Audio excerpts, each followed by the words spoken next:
ఓం శ్రీ గురుభ్యో నమః. ఓం గం గణపతయే నమః. ఓం ఐం సరస్వత్యే నమః. ఓం శ్రీమాత్రే నమః. ఓం వాగర్ధావివ సంపృక్తో వాగర్ధ ప్రతిపత్తయే జగతః పితరో వందే పార్వతీ పరమేశ్వరో. ఓం చతుర్భుజే చంద్రకళావతంసే కుచోన్నతే కుంకుమరాగశోణే पुण्ड्रेक्षुपाशाङ्कुशपुष्पबाणहस्ते नमस्ते जगदेकमातः श्रीवाग्देव्यै नमः. ॐ पार्वतीपरमेश्वराभ्यां नमः.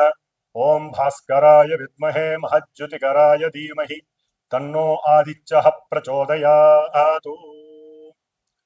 నిత్యము కూడా సనాతన ధర్మాన్ని ఆచరిస్తూ ఈ యొక్క భరతఖండంలో జన్మించినటువంటి సమస్త మానవులంతా కూడా ఈ యొక్క ఛానల్స్ ద్వారా అంటే భక్తిని ప్రేరేపించేటటువంటి మన యొక్క శాస్త్రధర్మంలో ఉన్నటువంటి నవగ్రహ జ్యోతిష్యాన్ని మరి అత్యంత తెలివిగా ప్రదర్శిస్తున్నటువంటి ఈ యొక్క ఛానల్స్ ద్వారా ఎన్నో కోట్ల మంది ఖండాంతరాల్లో ఉండి కూడా ఈ యొక్క జ్యోతిష్య పరిజ్ఞానాన్ని వింటూ ఆస్వాదిస్తూ వారికి కలిగేటటువంటి ఇబ్బందికరమైనటువంటి పరిస్థితుల్ని ముందుగా తెలుసుకొని వాటిల్ని చక్కబెట్టుకొని, ఎందుకంటే ఈ యొక్క గ్రహాలు మొత్తం కూడా మన యొక్క మనసు మీద ప్రభావితం చేస్తాయి కాబట్టి వాటి యొక్క చారలు ఏ విధంగా భ్రమిస్తున్నాయి ఈ అంతరిక్షంలో అనేది ముందే తెలుసుకొని చక్కగా వాటికి సంబంధించినటువంటి కొన్ని పరిహారాలని కూడా వారు అనుభవిస్తూ చేసుకుంటూ ఎంతో సుఖమయమైనటువంటి జీవితాన్ని అనుభవిస్తున్నారు. కాబట్టి ఇప్పుడు ముఖ్యంగా మనకి ఈ సంవత్సరం మార్చి 30వ తేదీ 2025వ సంవత్సరమున ఉగాది అనగా యుగాది అంటే క్రోధినామ సంవత్సరాన్ని వదిలివేసి తరువాత వచ్చేటటువంటి శ్రీ విశ్వావసు నామ సంవత్సరం. మరి ఈ సంవత్సరంలో ద్వాదశ రాశుల వారికి ఏ విధమైనటువంటి ఫలితాలు ఉంటాయి? ముఖ్యంగా ఈ విశ్వావసు నామ సంవత్సరానికి అధిష్టాన దేవుడు వైశ్వానరుడు అనేటటువంటి అగ్ని భగవానుడు. అంటే మనకి అగ్ని ద్వారా ఈ భూలోకంలో సమస్త మానవాళికి మంచి చెడు రెండింటికి ఉపయోగించేది అగ్నిదేవుడు. ఆ అగ్ని కిరణాల వలన మనకి ఎన్నో రకాలైనటువంటి చక్కగా ఉపయోగాలు ఉన్నాయి, ఇబ్బందులు ఉన్నాయి.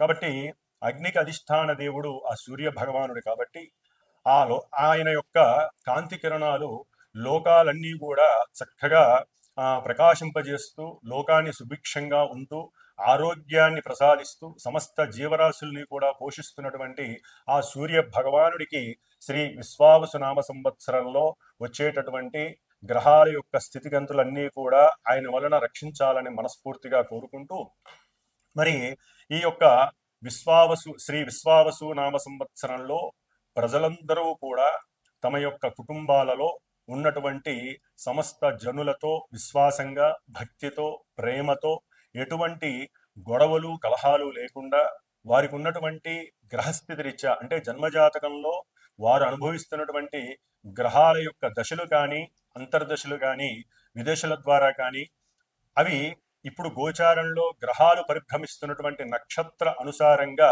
అవి తమ యొక్క ప్రభావాన్ని చూపుతాయి. కాబట్టి అవి ఏ విధంగా ప్రభావితం చూపిస్తాయో ముందుగా తెలుసుకొని దాని ద్వారా అందరూ కూడా సుభిక్షంగా చక్కగా ఉండాలనే ఉద్దేశంతో మరి ఉగాది నామ సంవత్సరంలో ముఖ్యంగా మనకి పంచాంగ శ్రవణం అని ఉంటుంది. మరి ఈ పంచాంగ శ్రవణం ద్వారా అందరూ కూడా ప్రతినిత్యము పంచాంగాన్ని చూడటం అలవాటు చేసుకోవాలి. ఎందుకంటే పంచాంగము అంటే పంచభూతాల చేతిలో వాటి యొక్క అధీనంలో ఉండేటటువంటి మన యొక్క పంచేంద్రియాలను చక్కగా వృద్ధి చేసి అంటే బుద్ధిని, జ్ఞానాన్ని వృద్ధి చేసే విధంగా ఈ పంచాంగం మనకి తోడ్పడుతుంది. నిత్యము మానవాళికి ఉపయోగపడేటటువంటి ఎన్నో రకాలైనటువంటి శుభ ప్రయాణాలు కావచ్చు, శుభ కార్యాలను కావచ్చు, ఈ తిథి వార నక్షత్ర యోగ కరణాల ద్వారా తెలుసుకోవడం అనేటటువంటిది చాలా ముఖ్యమైనటువంటి విధి విశేషం. మరి ఈ యొక్క పంచాంగం ద్వారా మానవారికి తిథేశ్చ శ్రియమాప్నోతి అనగా తిథిని తెలుసుకోవటం ద్వారా చక్కగా లక్ష్మీ అనుగ్రహం కలుగుతుంది. అట్లాగే వారాత్ ఆయుష్వర్ధనం, ఈ రోజు ఏ వారము అని తెలుసుకోవడం ద్వారా ఆయువు పెరుగుతుంది అని అర్థము. అట్లాగే నక్షత్రాత్ హరతే పాపం, నక్షత్రాన్ని ఈ తెలుసుకోవటం ద్వారా మనం చేసుకున్నటువంటి ఇంతకు ముందు రోజు వరకు ఉన్నటువంటి పాపాలన్నీ కూడా హరించేటటువంటి పరిస్థితి నక్షత్రం ద్వారా తెలుస్తుంది. యోగా రోగనాశనం, అంటే యోగాలు మనకి 27 యోగాలు ఉంటాయి. నక్షత్రాలు 27 అట్లాగో యోగాలు కూడా 27. మిథున రాశి వారందరికీ శ్రీ విశ్వావసునామ సంవత్సర యుగాది శుభాకాంక్షలు. ఈ సంవత్సరం మిథున రాశి వారికి చక్కటి వ్యాపార అభివృద్ధి, ఆరోగ్యము, ఉన్నతమైనటువంటి విద్య, జ్ఞానము, అభివృద్ధి, కీర్తి ప్రతిష్టలు కలగాలని ఆ యొక్క గురువు యొక్క అనుగ్రహం తప్పకుండా కలుగుతుందని విశేషంగా చెప్పవచ్చు.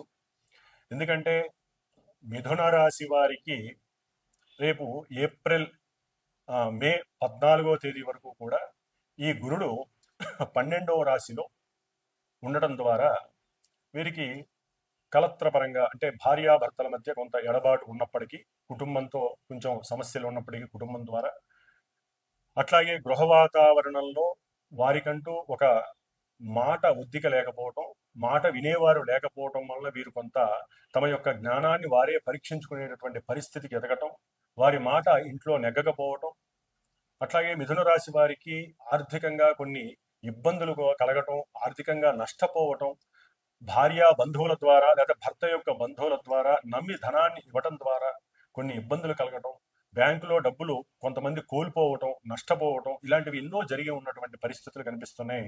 అయితే వీరికి మే 14వ తారీఖు తర్వాత మిథున రాశి వారికి గురుడు మిథున రాశిలోకి ప్రవేశించడం ద్వారా వీరికి భార్యాభర్తలు ఎవరికైనా సరే, ఎవరి జాతకంలో వారు ఒకరికొకరు అనుసంధానంగా ప్రవర్తించటం, ఒకరి ఆలోచనలు ఒకరు షేర్ చేసుకోవడం ద్వారా వారి యొక్క ఉద్యోగంలో కావచ్చు, లేదా వారి యొక్క వ్యాపారం, ఎవరైనా సరే ఏదైనా వ్యాపారం చేస్తుంటే వారి యొక్క వ్యాపారంలో కాస్త నిలకడ కలిగి వారి యొక్క ఆలోచన శక్తి, వారి యొక్క వాక్ పటిమ, అంటే వారి యొక్క భాషలో కూడా చాలా మార్పు వస్తుంది. అట్లాగే ఇప్పటి వరకు ఉన్నటువంటి నెగిటివిటీ పోయి ఈ మిథున రాశి వారి యొక్క దంపతులిద్దరికీ కూడా ఒకే ఆలోచనలు రావటం, చక్కటి, అంటే కొంత అహంకారము, యుగో, అట్లాగే డామినేషన్ పవర్స్ ఉంటాయి. ఎందుకంటే గురుడు శత్రు రాశిలో ఉండటం వలన.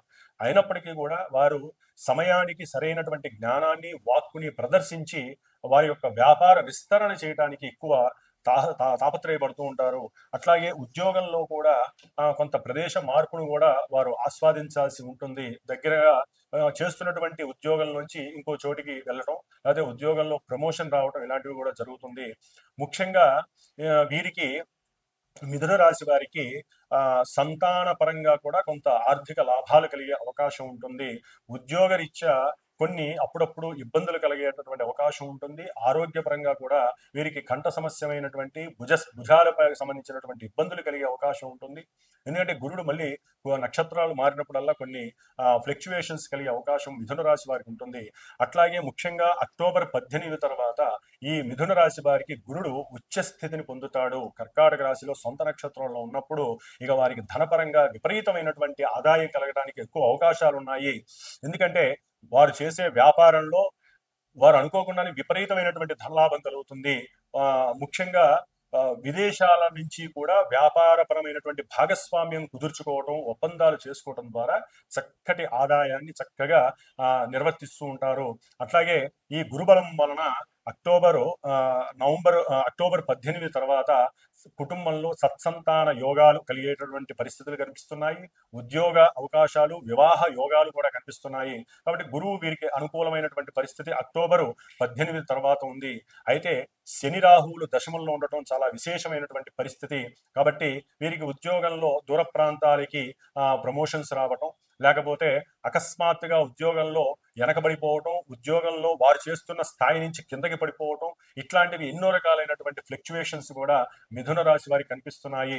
ముఖ్యంగా కేతువు, అంటే రాహుకేతువులు మే 18 తర్వాత మారేటటువంటి సిచ్యువేషన్ పరంగా వీరు వృత్తిపరంగా ఏదైనా దూర ప్రాంతాలకి వెళ్ళేటటువంటి అవకాశం, ఎక్కువ ప్రయాణాలు చేసేటటువంటి పరిస్థితులు కనిపిస్తున్నాయి.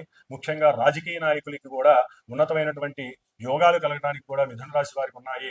3వ స్థానంలో కేతు వచ్చిన తర్వాత విద్యార్థులకి చక్కటి విద్యా ప్రతిమ పెరుగుతుంది, ఏకాగ్రత పెరుగుతుంది.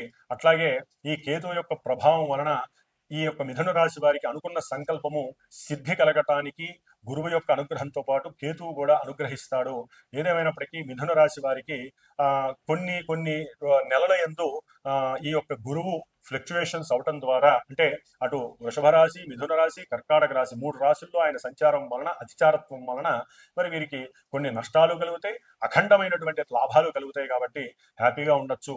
ఏదేమైనప్పటికీ కూడా వీరు అక్టోబర్ 18th వరకు కూడా గురు చరిత్ర పారాయణ చేయండి, లేదా దత్త స్తవాన్ని చదవండి, దక్షిణామూర్తిని ఆరాధించండి, లేదా దక్షిణామూర్తి దేవాలయం అయినటువంటి అరుణాచలంలో ఒక్కసారి ప్రదక్షిణం చేస్తే ఆయురారోగ్యాలు కలుగుతాయి, అఖండమైనటువంటి దివ్య జ్ఞాన శక్తి మీలో పెరుగుతుంది.